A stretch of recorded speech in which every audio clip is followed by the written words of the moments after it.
ஜெயம் தந்த ஜெபம். இது இயேசு கிறிஸ்துவுக்குள் பிரியமான என் சகோதர சகோதரிகளே, இந்த நிமிட நச்சரிக்கை இயேசுவின் நாமத்தில் நான் உங்களை அன்போடு அழைக்கிறேன். ஜெயம் தந்த ஜெபம். யாருக்கு இந்த ஜெயத்தை கொடுத்தது? யாருடைய ஜெபம் அங்கே ஜெயத்தை கொடுத்தது என்று சொன்னால், தொழுநோயாளர் ஒருவர் இயேசுவிடம் வந்து இவ்விதமாய் ஜெபித்தார், இவ்விதமாய் மன்றாடினார். அவர் ஜெயத்தை, சுகத்தை பெற்றுக்கொண்டார். ஆம் பிரியமானவர்களே, ஆண்டவரே என்னை சுகப்படுத்து என்று கதறவில்லை. அவன் ஆண்டவரை நம்பிக்கையோடு அணுகினான். இவரால் குணப்படுத்த முடியும், குணப்படுத்தக்கூடிய வல்லவர் அவர். அவரால் கூடாத காரியம் ஒன்றும் இல்லை. அவர் சொல்லாத ஆகும், கட்டளையிட நிற்கும் என்று நம்பி, கடவுளை நம்பி இயேசுவிடம் அணுகி வருகிறான்.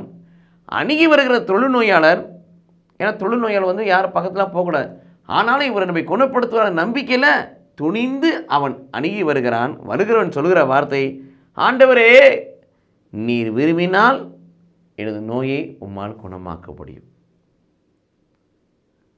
ஆணுடைய விருப்பத்துக்கு தன்னை கையடிச்சிட்டான். அவனிடத்தில் போகிற ஆணிடத்தில் போகிற யாரையாவது ஆண்டவர் வெறுத்து தள்ளுவாரா? இல்லை. யோவான் 6:37 வாசிக்கிறோம், என்னிடத்தில் வருகிற ஒருவரை நான் புறம்பே தள்ளுவதில்லை. இவர் நம்மை தள்ள மாட்டார், இவர் நம்மை சுகப்படுத்துவார் என்று நம்பி விசுவசித்து, ஆண்டவரே நீர் விரும்பினால் என்னை குணமாக்க கூடும் என்று சொன்னார்.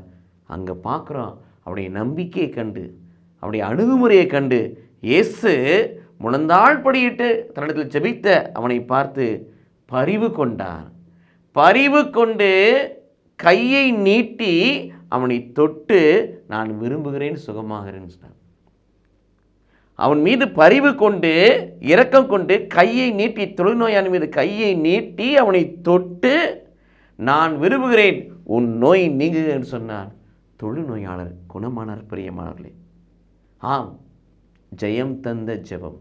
இவ்விதமாய் நாம் ஆண்டவரை அணுகி அவருடைய விருப்பத்துக்கு நம் வேண்டுதலை, மன்றாட்டை ஒப்புக் கொடுக்கின்ற பொழுது ஆண்டவர் நம் மீது பரிவு கொண்டு நாம் வேண்டுவதற்கும் நாம் விரும்புவதற்கும் மேலானவற்றை செய்வார். நலத்தை கொடுப்பார், பலத்தை கொடுப்பார், ஆற்றலை கொடுப்பார், ஆசிரியை கொடுப்பார். அது நாம் ஜெபிக்கின்ற ஜெபத்தை பொறுத்து இருக்கிறது. இந்த தொழுநோயாளர் ஜெபித்தது போல நாமும் கடவுளுடைய விருப்பத்திற்கு ஒப்பு கொடுத்து மன்றாடி ஜெபிப்போம். கடவுள் நம்மை ஆசீர்வதிப்பாராக. ஆமென்.